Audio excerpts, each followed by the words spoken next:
All right, let's start with verse 42. Whenever, as soon as we sit down, we examine ourselves and develop regret, it is the sharp weapons of bad actions turning against us, for unabashedly making new friends and flitting from one lofty person to another. Now we should be more attentive to all in the manner of a friend. Now we should be more attentive to all in the manner of a friend. So this word regret that's in the first line is not the same as the regret that is the positive force in our kind of four opponent powers that I discussed. The regret that's here is more like despair. You know, that was actually a translation in another version of this text was, you know, that we examine ourselves and we kind of feel despair at our situation, at our own lives, our minds, whatever. And it's an interesting karma that they're attaching this to, the action of kind of flitting from one friend to another, or always trying to see this idea of like the grass is always greener on the other side, that someone else is going to afford us greater pleasure in our lives than others. This can be in relationships, friendships, what have you, even in our dharma context where we go from one lama to another. Venerable Thupten Chodron called this guru hopping. You know, where we think, oh, their guru looks so wonderful, so we leave our guru to go there, and then, oh, their guru looks so wonderful, and we go, you know, so kind of being more content with where we are, with having what we have. And I suppose that is how we correlate it to the top line, the result that we have, because we're examining ourselves and despairing at our inadequacies or the ways that we don't have what we would ideally like. So here it's kind of being content with what we have, being okay with where we are, with the friends that we have in our lives, not being fickle in our friendships. Now we should be attentive to all in the manner of a friend, so make sure that we are treating all people in a mode of friendship. Not that everyone is our friend. We have to respect the reality that some people are not having our best interest in mind, you know, that they will not be someone who cares about us or, you know, treats us in a manner that will be beneficial. And so we don't want to put them necessarily in a position where they engage in non-virtue in relation to us. But nonetheless, we can be still holding them in the view of a friend, holding them as someone we want to have good feelings towards. So here there was one piece of advice from this.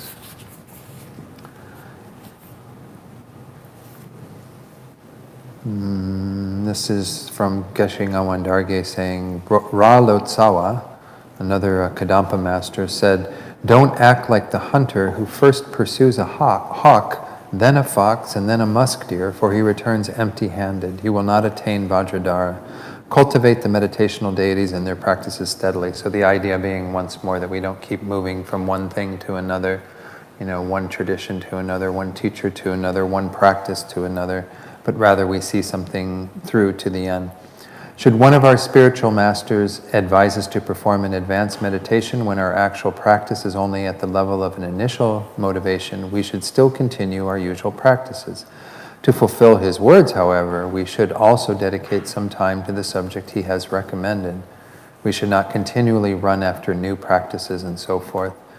I remember when I first started getting involved in the Dharma in the 90s in San Francisco, there was so much going on. You know, you had lamas coming through from all traditions, and you just see the same people always showing up at these events and kind of hungry for new experiences or something, you know. And it's good, it's beneficial to be around the lamas in this way to some degree, but we have to be really serious about, at some point, saying, okay, these are the practices I'm going to do, this is what I'm going to commit myself to, and not always think that there's something else we should be doing. All right. Let's go on to 43. Whenever we are cheated by others' deception, it is the sharp weapon of bad actions turning against us as retribution for our great pride and strong desirous hunger. Now we should diminish desire with respect to all. So, cheated by others' deception or deceived by their treachery is another translation of this. You know, so we have somebody who's kind of taking advantage of us by virtue of their own deceit. So that's due to our having great pride, strong desirous hunger. Thupten Jinpa translated this as being vain and selfishly greedy. Whenever we've kind of followed that mind that was focused again on our own welfare and gone after those things, we've created this karma that ripens into us being cheated by others. Again, sometimes, like I said, it's not as clear, what the connection is between the particular karma and the result. But Geshe-la says on this, whenever by means of such deceitfulness we are deceived by others, reflect upon it, thinking, in previous rebirths, I developed very strong pride, thinking, for instance, I am the master of the house. This is the bad actions turning against me of acting out of pride and strong desirous hunger, like those who are able to take others' wealth without satiation and are known in the world as hungry, desirous ones. That constant craving, it's never really satisfied. So he's just saying, diminish our desire is the key to this. We have to be kind of content with whatever we have in our lives, with whatever we've, got manifesting. And in that way, that satisfaction will be kind of the antidote to that type of karma. Geshe Sopa says, satisfaction is the most excellent of all riches. This is actually him quoting Nagarjuna in a letter to a friend. So satisfaction is difficult to have, but we have to recognize that we're in an unsatisfactory state. We're never really going to achieve it in samsara. So we have to just be able to be content with the way things are. Let's go on to 44. This is also one that I put on the quiz for this section. Whenever our own listening and explanations are accompanied by attachment or hatred, it is the sharp weapons of bad actions turning against us for not having sincerely reflected upon the faults of the Maras. Now we should examine adverse conditions and abandon them. So here the idea is that, we could be doing our dharma practice or even teaching others, what have you, out of some strong attachment, the attachment that's involved in the worldly concerns, wanting others to think well of us, to have a good reputation, to receive praise from others, even receive, monetary gifts, what have you, from others. So if, our own listening and explanations are accompanied by that attachment or by the hatred, which is kind of hard for me to imagine, that you have hatred in your mind while you're practicing the Dharma, but I don't know, maybe that happens. This is from not having sincerely reflected upon what he calls here the faults of the Maras. The Maras, again, we saw Mara earlier. Mara is sometimes translated as demon. And I mentioned then that there is one class of Mara that is another being. There's usually said to be these 4 Maras. But in general, it's the Maras that are within our own minds. Primarily self-cherishing and self-grasping. In this context, the worst Mara is self-cherishing, Geshe-la says. I'm going to mention these 4 types of Maras, just so you know this. This is from teachings we had on the ornament, a clear realization in the Master's program. The 4 types of Maras are 1, the Mara of the aggregates, meaning, our mind and body, which are kind of the main possession of which produces suffering in us, so it harms us. This is what we talk about in terms of that 3rd level of suffering. Through the force of our karma and delusions, we just keep appropriating new aggregates, a new body, mind, that then we discard at the end of this life and go on to another body and mind. So when we talk about this being a Mara, it's this demon of continual rebirth, of always having these aggregates that produce more suffering for us. The Lord of Death is the 2nd type of Mara.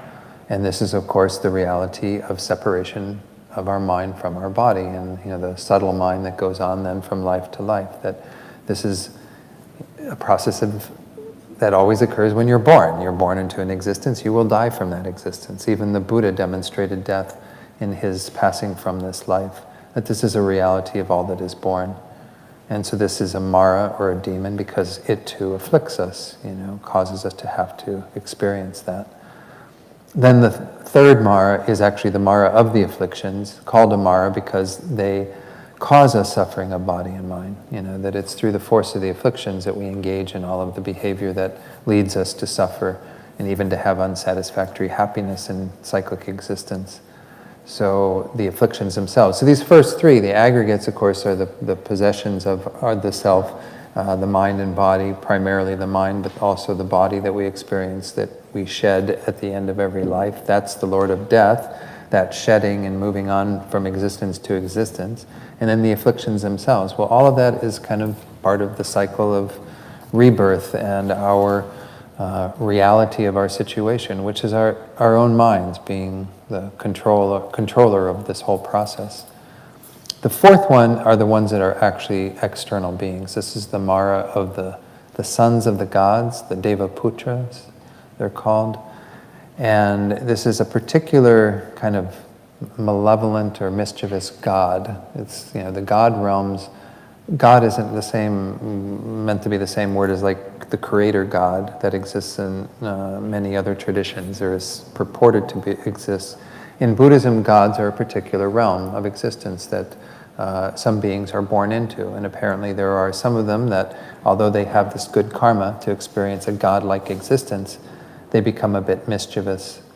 And so this is what Geshe-la said in his commentary when we studied it. He says, the son of the gods refers specifically to what's called Garab Wangchuk in Tibetan, who is also known by the name, the one who possesses 5 arrows, and is called the one without a body in some Hindu scriptures. One of the arrows of the son of the gods is said to make people intoxicated. One makes people faint. One makes people confused. One paralyzes people, and one makes people proud. When one is struck by the arrow that confuses, one wakes up in the morning already dull and heavy. When struck by the arrow that paralyzes, one becomes rigid. When struck by the arrow that makes one faints. When struck by the arrow that makes one proud, one becomes proud. This is a Mara because we are proud. When we are proud, we are obstructed to gain knowledge, and this harms us. These arrows can also be called the arrow of attachment, hatred, ignorance, jealousy, and pride. And these correspond with the previous 5 that were mentioned, those particular results. So again, this is like we were talking about earlier with these spirits. There has to be some karma there. It's not like, again, you have a self-existent force in the world that is a being that has got some sort of way of affecting the lives of others. If there isn't the karma from the side of ourselves to be affected in that way, then there isn't the force of these maras. So we have to think about, again, as it says here, the faults of these maras, particularly the first 3, not so much the sons of the gods. I mean, this isn't what's being pointed at here so much. But the delusions we have ourselves, which of course, even with the son of the gods, the delusions arise on the basis of that force in our lives. So we're still looking at the delusions as being part of the main problem.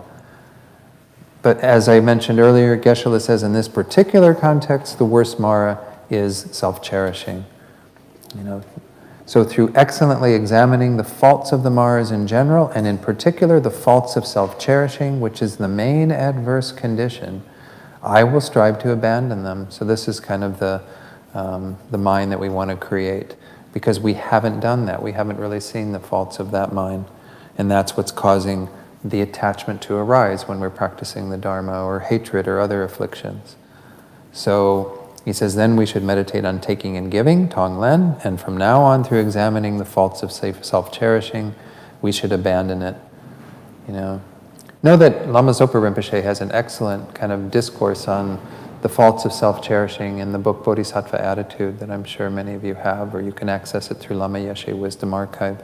There's a bit in the back where he has a meditation on all the faults of self-cherishing, all the things that it gets us into trouble with, and then all of the advantages of cherishing others, all the benefits we have from that.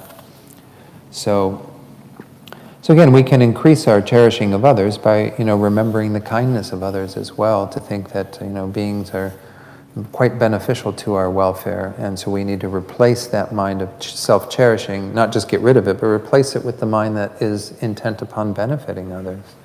So we need to feel some kinship, some closeness to others, some ways that we've benefited from others. So this is the advice being given in this verse. Again, this is on the quiz as well. Should we go on? Let's go to the next verse. Whenever all the good we do turns bad, it is the sharp weapons of bad actions turning against us for having failed to repay all the kindness we received. Now we should accept great kindness with reverence. So this is kind of like the fault of ingratitude that therefore causes all the good that we try to do to turn bad, to only have negative results.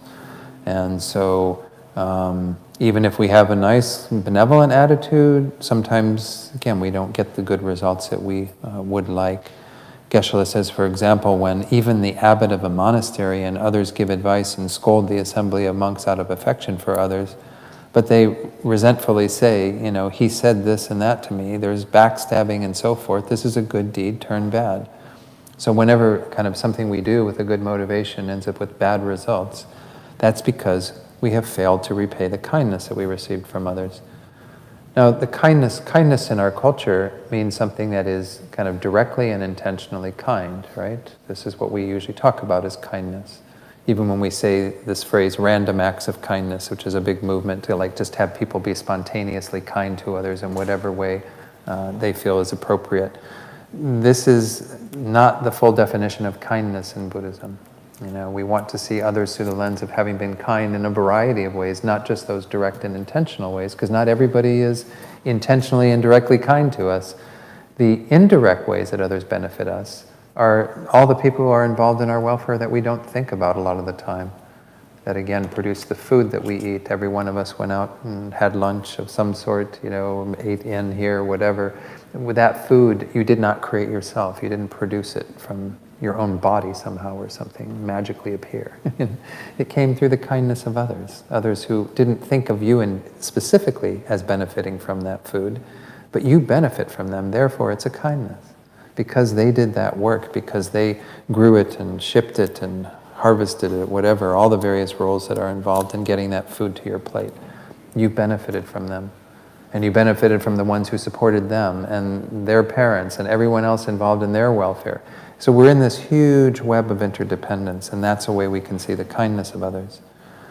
But we can even see the kindness of difficult people, as we're seeing through this weekend in this text, that the people who challenge us, who are really are hard cases that we have to confront in our lives. These are invaluable people in our lives because we can generate greater patience from them.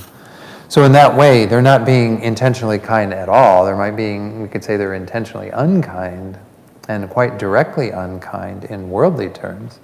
But if we choose to see it in that lens, then we can actually see them as being very kind because they're giving us these amazing opportunities. So we should accept great kindness with reverence, not feel a sense of ingratitude, not turning our backs on these beings, but rather always thinking about the amazing kindness that they've shown us, wanting to benefit them, respect them, do what we can to increase their welfare. Tibetan Children in Good Karma talks about a meditation from the Japanese tradition, I think is what she says. And it essentially, maybe it's Chinese, let me pull it up and then I'll be sure I'm saying the right thing. But it's essentially to kind of think about all the people in your life, again, even in that category where we have people who are quite intentionally and directly, beneficial to us, that have been kind to us in those ways, like your parents and siblings and grandparents and whatever, that we often don't even appreciate or acknowledge the gratitude we should have for that. She actually says it's both Chinese and Japanese. In Chinese and Japanese Buddhism, one meditation to help us cultivate bodhicitta involves considering our relationships with different people, parents, teachers, older and younger siblings, managers, colleagues, employees, children. With each, we contemplate how they have helped us, our responsibility toward them and how we have treated them. She says this meditation is very humbling because we often discover that others have benefited us, but we have responded in inappropriate, ungrateful, or even negligent ways. We have accepted their affection, care, and kindness without any thought of helping them in return. So again, our bodhicitta the objective of bodhicitta isn't to benefit every one of them in a way that is complementary to the way they benefited us. But sometimes even just examining that reality in our lives shows how deficient we are at extending that gratitude and kindness to other beings. Because there are many people who have been quite directly kind to us in our lives that we perhaps haven't acknowledged fully. So anyway, this is all part of this idea of trying to reverse habits of ingratitude, not responding to kindness with kindness. Obviously, the most fulfilling way that we can repay the kindness of others is by becoming a Buddha for their sake. But in the moment, there are many ways that we can repay kindness that are important to not neglect. Okay, now we're entering into the summary verses. Let's go to the next slide. These are more summary in nature, giving general advice on our practice. So we're moving quite away from the quite specific scenarios that we looked at to the last 3 verses that give general advice. Let's go to verse 46. This is also on the quiz, just so you know. In short, the undesirable that is encountered is the sharp weapons of bad actions turning against us, like a smith slain by his own sword. Now we should be conscientious in regard to negative actions. This verse and the next verse are going to use this idea of somebody who has crafted a weapon, and by virtue of having crafted that weapon ends up coming around to take their life. And I guess there was some past story about somebody who carefully crafted this beautiful sword that was going to be used in battle, and then ended up in the battle being killed by somebody wielding his own sword. So he created the sword that took his own life. So this is the idea behind all of what we've examined, is that anything undesirable that we've encountered is the sharp weapons of our own past actions coming around to cause us harm. Just like this example of a smith who is slain by his or her own sword, So now we should be conscientious in regard to negative actions. This is, of course, one of the main messages of this text in this section, is to be really diligent in taking responsibility for our own karma. Sometimes when I was initially teaching on karma, I would use the example of the teachings on karma are to tell us that we need to get in the front seat, we need to be in the driver's seat and drive the car, But then I realized that that's maybe not the best way to talk about the analogy. We've already been in the driver's seat. We're just really lousy drivers, or we don't know the rules of the road or something. We've been going along thinking that we know how to drive, but we've been driving not knowing any of what's going on. And now we realize we're in the car, we need to take responsibility for how we're driving.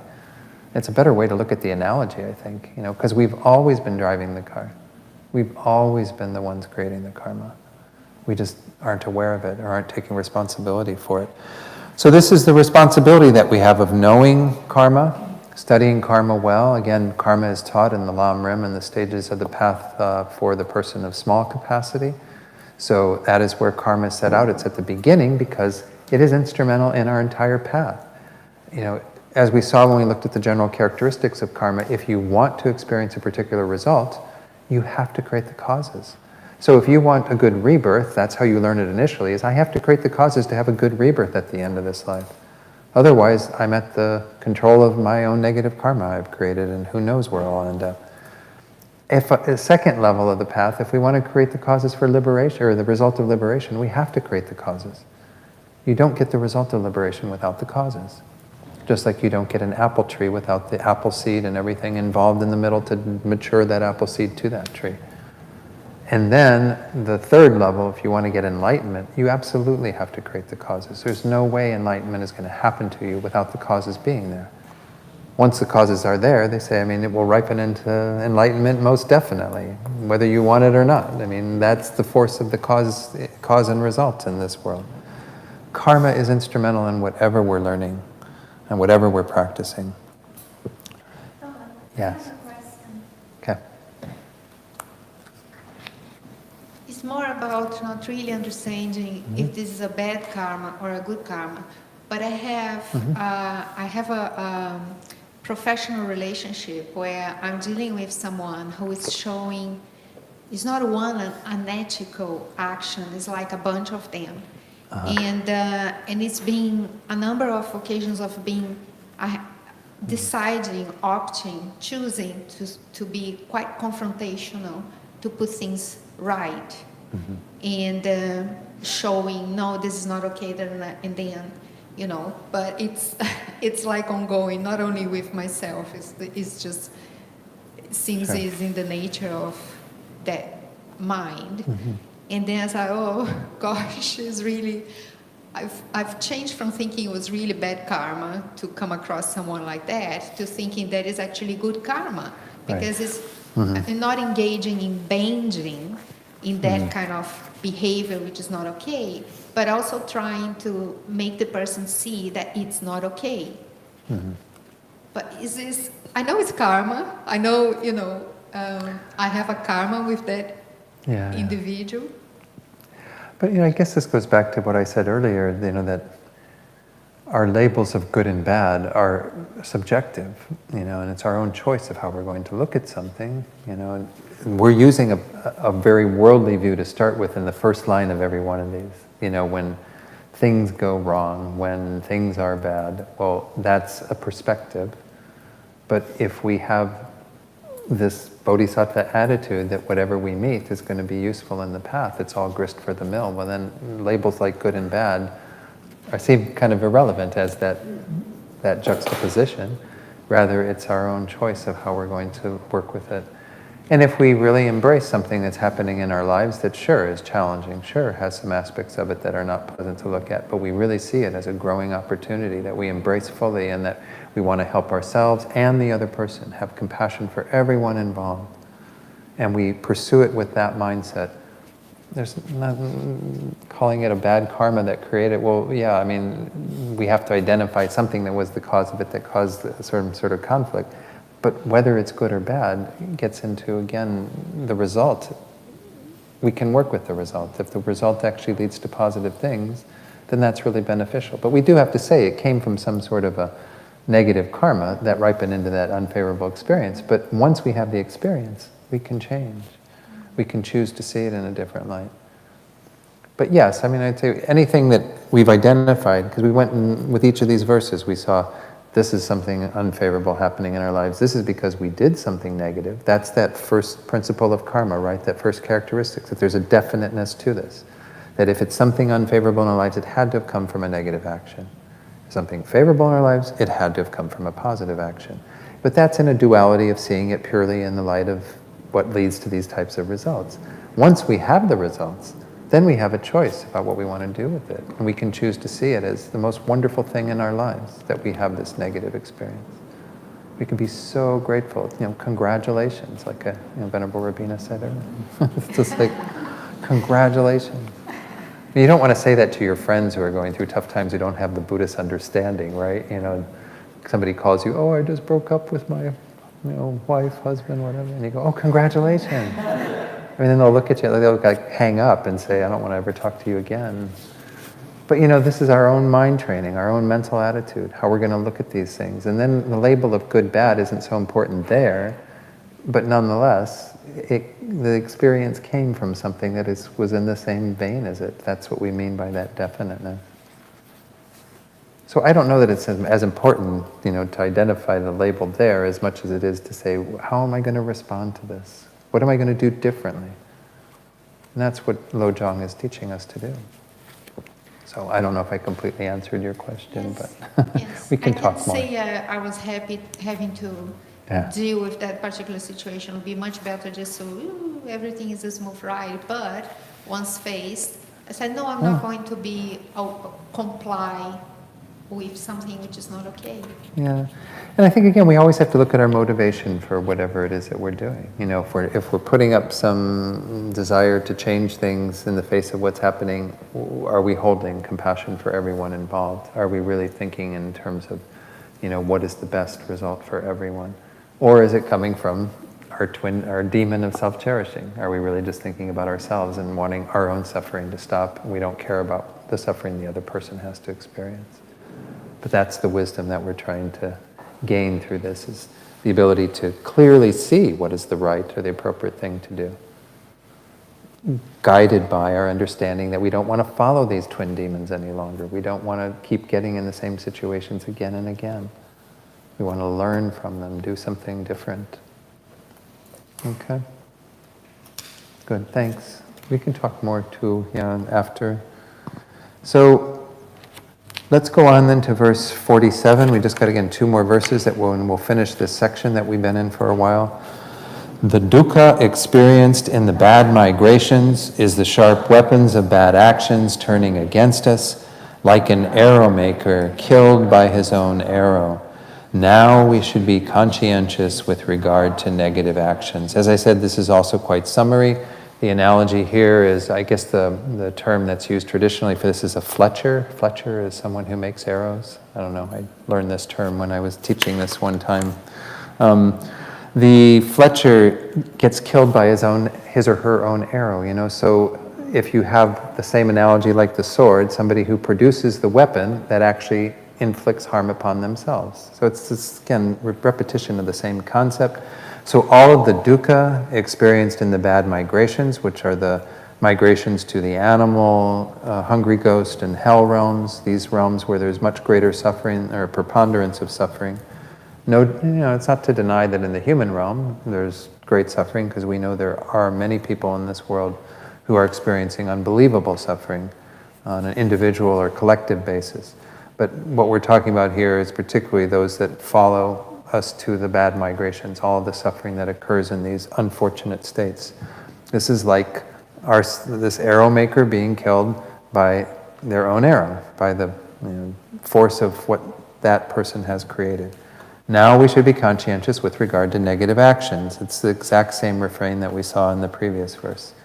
So just trying to emphasize that. And once more, just because the Tonglen advice isn't overtly there, you still can practice Tonglen at these stages and say, yes, all the undesirable that is encountered for all beings, all the dukkha, all the suffering that is experienced in all the bad migrations. I'm going to take this on myself and give them all my happiness. So the sword actually has the analogy sometimes of symbolizing, ultimate bodhicitta in many contexts, like the sword of Manjushri and so on, kind of what severs the root of psychic existence. Geshe Ngawang Dargye says the arrow can often symbolize conventional bodhicitta because it pierces and destroys the self-cherishing attitude. But again, in the context we were looking at was, as I said, there's 2 ways that we can see this weapon, this idea of a weapon, in this case the wheel of sharp weapons. One is the way we've been talking about, where it's our own karma we've sent out that comes back and bops us on the head, or boomerangs back to cause us suffering, that cuts our happiness, our well-being. But the other one is that we can also use a sharp weapon to annihilate the twin demons.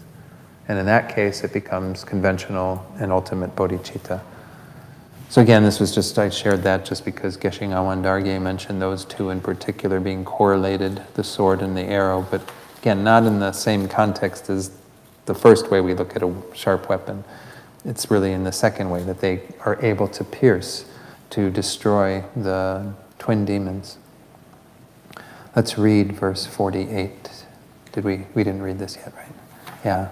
To once again encounter the sufferings of the laity is the sharp weapons of negative actions turning against us. Like parents murdered by the son that they raised, now it is fitting to always take ordination. So here we are, none of us ordained in the room. We can talk about this delicious little verse about householders, family life.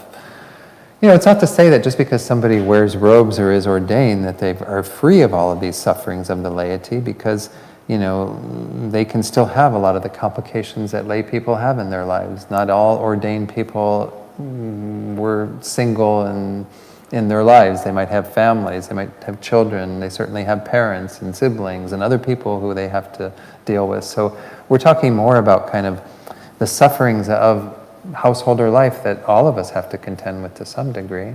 The intricacy of our relationships, being able to try to keep all the aspects of our lives under some sort of control, because life is complicated. According to Geshe Ngawang Dargye, there are kind of 2 traps. This is one of them. Lay people are caught in the greater trap of having to care for family, attendance, all the various aspects of our lives. So there is some challenge to that. And then when we talk about the antidote at the bottom, fitting to always take ordination, Geshe Ngawang Dargye points out that there's a trap there too, though. He says monks and nuns are caught in the lesser trap of having to work in the administration of monasteries and so on, or FPMT. I mean, so many ordained people in the FPMT are in positions of serving the Dharma through their jobs, through being center directors and SPCs and, working in the central office, all of the various things that people do. So it's not like, once more, that there's a black and white thing. Everyone ordained has one sort of thing and everyone that's lay has another. But rather it gets quite complex, because many of us who are lay people also get quite involved in the administration of centers and have all of that to deal with. So I don't know. I mean, when you end up kind of getting to the conclusion of this, it's hard to say that this means, ordination, that we all have to become monks or nuns and that then it'll all be fine. But there is a certain value to the ordained life that I can speak of from observation, not from having experienced it. Maybe some of you in the room have experienced ordained life. But there is something to be said for what it does in, at least through the vows that one holds, isolating oneself from a lot of the concerns that lay people would be involved in. The primary one being you're not involved in relationship with others, which all of us in the room who are in relationship, not that there's anything great about that, but what's involved. It's complicated. There's lots of things we have to tend to. But even those who aren't in relationship know that lay life has a lot of complications. So we can say in many ways it is fitting to take ordination, that is something we can learn from this whole exercise, but it's not the final answer. There are many people, I'm sure, who are wearing robes whose minds and afflictions are out of control more than some lay people, So we can't make this sort of absolute thing. Even lay people can practice Dharma purely. A lot of great practitioners of the past were lay practitioners. Milarepa himself was not ordained. He wasn't a monk. There are many, practitioners in the same vein. A lot of these Kadampa masters were not necessarily ordained. So this verse again gets to be a little hard to take actually literally, but we see the same sort of thing, that the idea is that if we follow after a mind that is mostly concerned about our welfare in this existence, whatever that looks like, when lay life it's more enticing perhaps, then we're going to end up with suffering. Whereas if we are able to isolate ourselves from that, whether it's through ordination or through really working with our minds and not being so concerned about all of the traps of our lay existence, well then we can achieve greater results. We can have more happiness that ensues from that and eventually attain liberation and enlightenment. So this third line of like parents murdered by the son that they raised is going along the same vein of the arrow and the sword, but it's a bit more drastic perhaps. I don't know. I mean, this happens obviously in the world where parents are murdered, by their own children. I don't know if there's particular relevance, in this whole thing about lay life. Certainly if you do engage in family life, like I said, it becomes a lot more complicated, but hopefully if you do have children, you're not creating children that are going to kill you. But we know that, again, this does happen. So let's go on then. This was the end of this section. If you go back to the outline, that outline has verse 49 in its own category, recognizing the enemy of self-cherishing. We've been working on kind of identifying it through all these various karmic results that we've experienced and the mind that is behind them. Let's go on then to verse 49 and recite this together. This being the case, we seize the enemy, we seize the thief who deceived us through lying in ambush. We seize the impostor who disguised himself as us. Ah, all the doubt about it being self-cherishing has been cut. So this is kind of this declaration, having done this examination, to say, we've figured out what the problem is. The problem is this mind of self-cherishing. This is the enemy. This is the real problem. Again, I think this verse, is this verse? Yeah, this verse is on the quiz. I just want to make sure I cover all the elements that are in that. Verse 49. So we do have kind of three identifications of this. The first one is we seize the enemy. So there's this label we're putting on self-cherishing as being the enemy. So the idea is, with this examination we've done, we recognize self-cherishing as the true enemy that should be seized, as opposed to what I said earlier yesterday, that it's not the external enemies, it's not the people who cause the harm to us, it's not the situations outside of ourselves, it's the internal enemy that we have to seize, that we have to go after, because that's the true problem. The second way that we talk about this is as being a thief. That's the second line, right? The thief who deceived us through lying in ambush. So in this case, we recognize it to be the worst of thieves that deceives us through lying in ambush and stealing the wealth of our virtue. Disguising, this is the next one. So this is like, again, the force of this mind is that it actually detracts from our lives. It steals from us. Every positive action we create by virtue of our self-cherishing mind, it kind of like takes away the effect of that, because we fall back into that pattern where we consume all of that and don't create the causes to experience it again. We don't have the intention to practice virtue in that way. So then the third identification, the third label that's being put on it is as an imposter who disguised themselves as us. So we see here that this is disguising itself as ourselves. The self-cherishing thought has misled us, pretending to be beneficial to ourselves through cherishing us, but now we have recognized this imposter who we mistakenly took to be a benefactor. This is kind of similar to the mind of attachment that I was talking about earlier. It becomes very hard to really kind of clearly identify attachment because it seems to be our best friend. It's leading us into the pleasurable things. Well, self-cherishing is in the same vein, right? It's like it's that voice in our minds that thinks we need to watch out for ourselves. We need to make sure we get a piece of cake. We need to make sure we get our yogurt before it all runs out. We need to make sure that we have what we want in our lives. And by virtue of that, it's an imposter. It's pretending to be in our best interest when it's totally opposed to that, because it's making us think of ourselves only, to neglect the welfare of others, or to at least think of ourselves as more important than others. So due to having decisively recognized it as an enemy, as a thief, as an imposter, all doubt about it being this main enemy, this main object that we want to combat has been cut. We don't have any doubt about it anymore. We're clear through everything we've examined the role that the self-cherishing mind plays in a lot of these behaviors we've talked about. We didn't go through that quite as much when we went through each of these individual verses, but if you go back to any of them, you can see the role that self-cherishing plays in that. That this focus on our own welfare to the exclusion of others is the real problem. Now it's interesting, in Tibetan Jinpas, this is where I warned you yesterday that these two twin demons, they kind of change identities throughout different translations and different presentations. So Tibetan Jinpa has actually self-grasping or ego-clinging in Geshe Sopa's. They seize the enemy, which is the deeper error, the deeper fault, which is the mind of self-grasping, and set that out. Now again, I understand why Geshe Jampa Gyatso, my teacher, included self-cherishing as the main enemy here. That's because this whole section, again, is about conventional bodhicitta.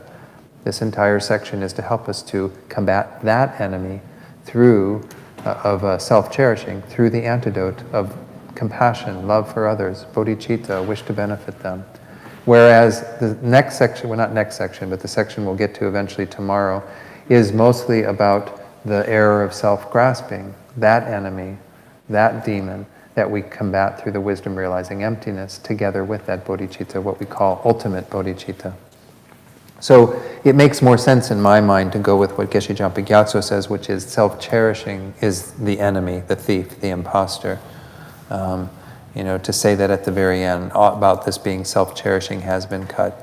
But Tibetan Jinpa and Geshe Sopa's translation both have self-grasping or ego-clinging there. So any questions about that? Let's go to the next verse where now we have done the verse of identification of this enemy, this fault. Now we're moving into another elongated section, and this one, again, I will do my best to move through a bit more quickly so that by tomorrow morning we will be hopefully completely done with that, and by the afternoon session we can move on to ultimate bodhicitta in those verses, because that will take a little more time to get through. So we're going to be requesting Yamantaka. Remember that this is the being who we praised in the homage. This is the representation of like these forces of both ultimate and bodhicitta that can annihilate and destroy both of these demons, which is our own conventional bodhicitta and our own ultimate bodhicitta, that wisdom mind that can do that. So we're going to do this repetitive verse thing. We can go to the next slide. Let's read this. It's going to happen more as we get deeper into it. Let's read the first few verses that set the stage for this concept of like this very powerful force that we're going to invoke to do this work. Now, spin the sharp weapons of actions overhead. Furiously spin them 3 times overhead. Spread your legs, the 2 truths. Open wide your eyes, method and wisdom. Bearing the fangs of the 4 powers, pierce the enemy. So there's again, invoking this type of imagery of a very forceful being. We're going to need the slides changed. That's okay. Go ahead, Sabino. We're going to go through each of these lines and talk about kind of what this is referring to. So now, spin the sharp weapons of actions overhead. This is kind of spinning the same sharp weapon that we've been talking about, that we're now going to convert into a weapon to destroy these 2 demons. Remember how I said, again, there's 2 uses of the weapon. The first one is to see it in the context of how it's coming back and cutting our happiness, our well-being. But the second one is to say, okay, now I'm going to take that wheel and I'm going to actually use it to annihilate self-cherishing and self-grasping. So let's go to the first line in the next slide. I think it's there. The weapon being spun 3 times. That was in that second line that we have there. Furiously spin the weapons 3 times overhead. Represent conventional bodhicitta, ultimate bodhicitta, which again I've explained. This is the wisdom realizing emptiness directly, combined with bodhicitta, the aspiration to benefit others. And then the union of the 2. A mind that has both of those. Yes, Adam? Is not Yamantaka behind Buddha on the sculpture there? I have to turn around and see. I don't think so. I think it's some kind of Garuda or something, isn't it? Yeah. Yeah, no, Yamantaka, again, is a deity practice, a Buddha image practice in highest Yoga Tantra. And a lot of the highest Yoga Tantra images are not kind of openly displayed in Gompas simply because they're meant for practitioners of that particular Tantra. So while someone might be doing Yamantaka practice, it's very valuable to have a tanka, an image to work with in their visualization, but otherwise they wouldn't have it out there for everyone to see. They're usually that type of thing. Yamantaka, of course, this is a statue of Yamantaka that I found online, and at the very beginning, and some of the slides that I've had, there's a drawing of Yamantaka. We'll get more pictures of Yamantaka as we go through the next few slides. So the 2 legs spread wide, this is the third line. It says there already the 2 truths. The 2 truths are one of the most fundamental teachings when we talk about the wisdom teachings of the Buddha, and that's that there is an element of truth, if you will, to even conventional reality, which is conventional reality exists, but it exists in a very, very subtle way.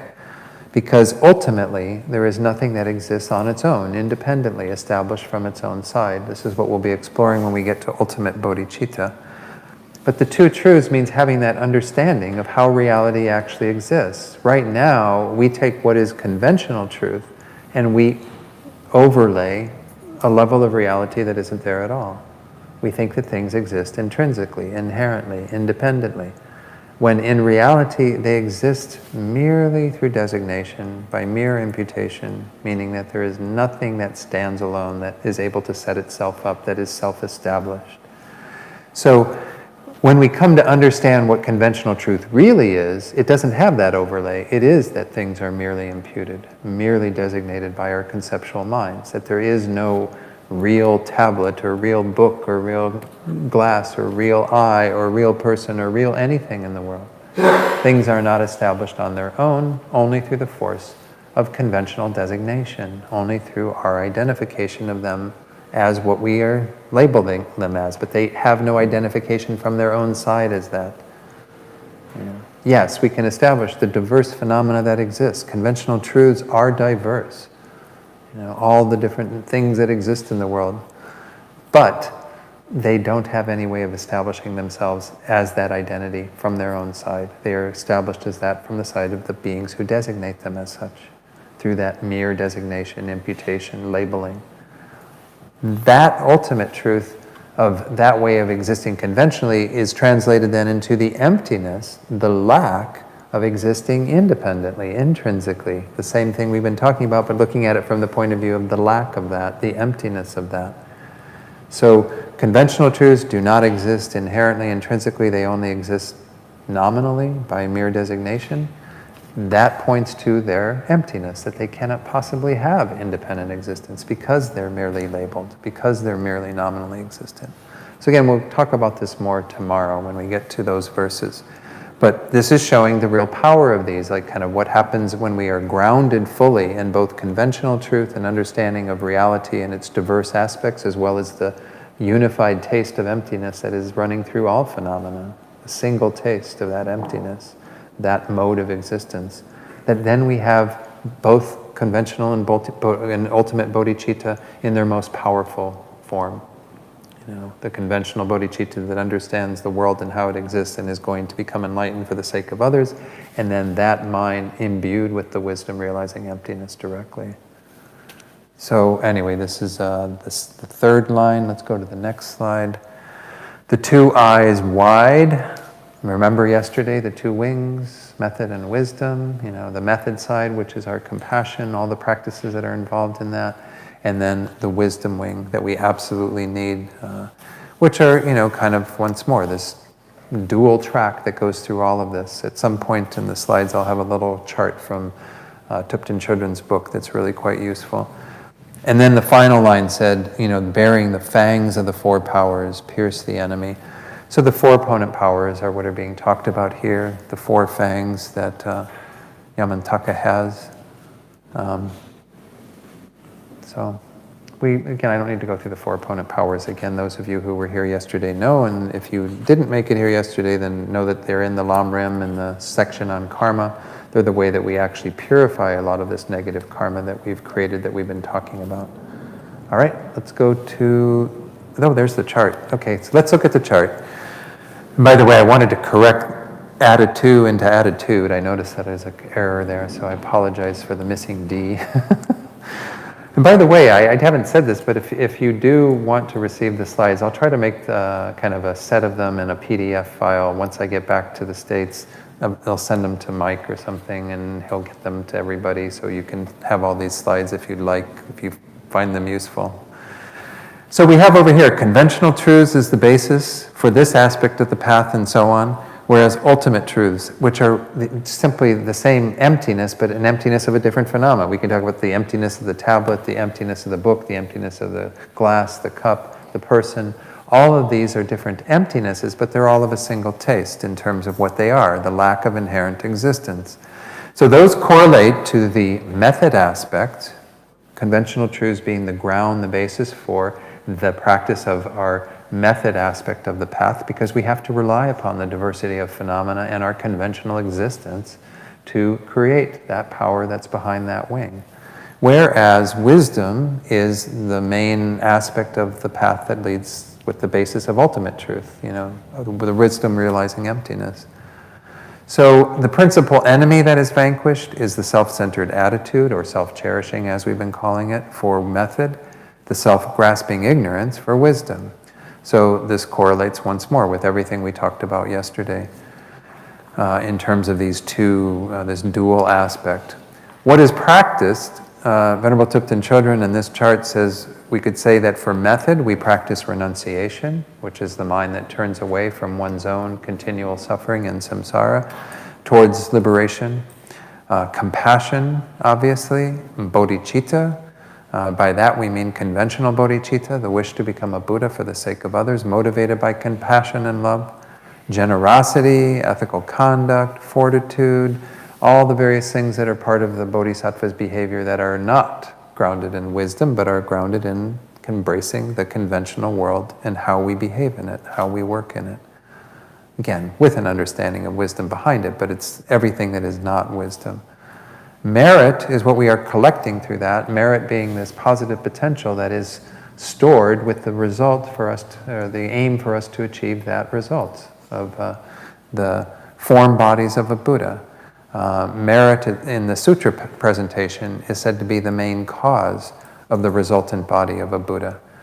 Now, when we talk about the form bodies of the Buddha, remember I was saying, that Buddhas appear in the world then for the benefit of others. They ripen their minds fully, but then they manifest in whatever form is needed. That's what we mean by a form body. The term body is used, but it's like any physical manifestation of the Buddhas, as a bridge, as a rock, as a bird, as a tree, as a person, as a guru, whatever that might be. So we talk about two types of form bodies traditionally, the enjoyment body and the emanation body. The enjoyment body is just a more purified version of a Buddha's energy appearing in a form. It appears in very specific ways to those bodhisattvas who have attained the path of seeing and above, who are not yet Buddhas, who need kind of the influence and guidance of more elevated forms of Buddhas. Whereas emanation bodies is for anyone. Any being can experience an emanation body. Again, an emanation body isn't just a physical body, it can be the rock or the bridge or the bird or the whatever the case might be.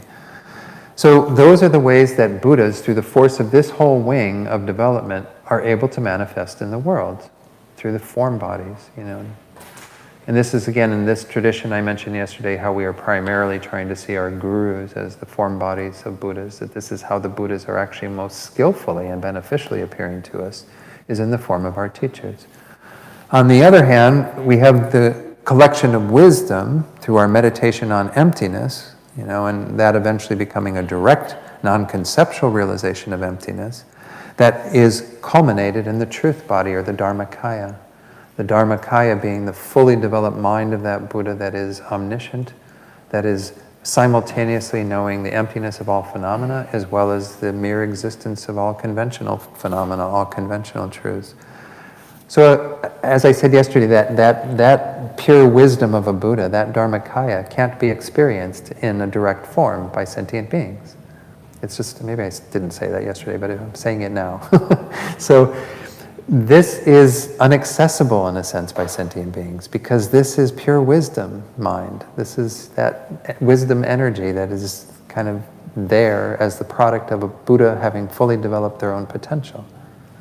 So how do we relate to that? Through the more social aspect of enlightenment, which is the form bodies of a Buddha. So Buddha has their own personal dimension of their fulfillment of their own welfare, which is through the wisdom wing, their own state of abiding in complete bliss of Buddhahood, and then that mind is generated in forms to benefit other beings by virtue of the compassion and all the practices that support it getting to have the form bodies of a Buddha. So Tantra teaches something very similar in terms of this still being kind of parallel tracks, but there's a greater sense of a union that occurs even earlier on in the path to try to bring these two together. And moreover, they use more refined techniques to generate the causes for a form body, because it's taught that there are deeper causes that are needed besides just merit alone. But that's about all I'm going to say about the Tantric presentation, because this isn't really a class on Tantra. This is the sutra presentation of these two tracks. So any question on this? Yes. I had a question about what you say about the emptinesses of the different phenomena, that they are different emptinesses, but we could identify them as a distinct emptiness. But yeah. it's just a label, right? Because you say they're in one taste. Well, sure, but what we are talking about is the emptiness that coexists with what we call book, is the lack of inherent existence of a book. And so it's correlated directly with that, because that lack of inherent existence of a book is the same lack of inherent existence of a tablet, but you have a different basis. So we can identify them as distinct emptinesses, but they're of the same taste, the same mode. But they are mutually exclusive? Mutually exclusive. Well, we would have to say that as a phenomenon, the emptiness of book is a different phenomenon from the emptiness of tablet. Okay. they are of the same taste when it comes to identifying the greater category that they belong to, which is emptiness or ultimate truth. But I think if we identified them as phenomena in a traditional way of talking about the relationship, we would say that they are mutually exclusive, because there is nothing that is both the emptiness of the book and the emptiness of the tablet. I guess you could say that. I mean, if we use emptiness in general, is that the same as... So I had this I don't discussion know. with a friend and, the other day, and I was wondering, Yeah, we have to because get into the debate thing and all that.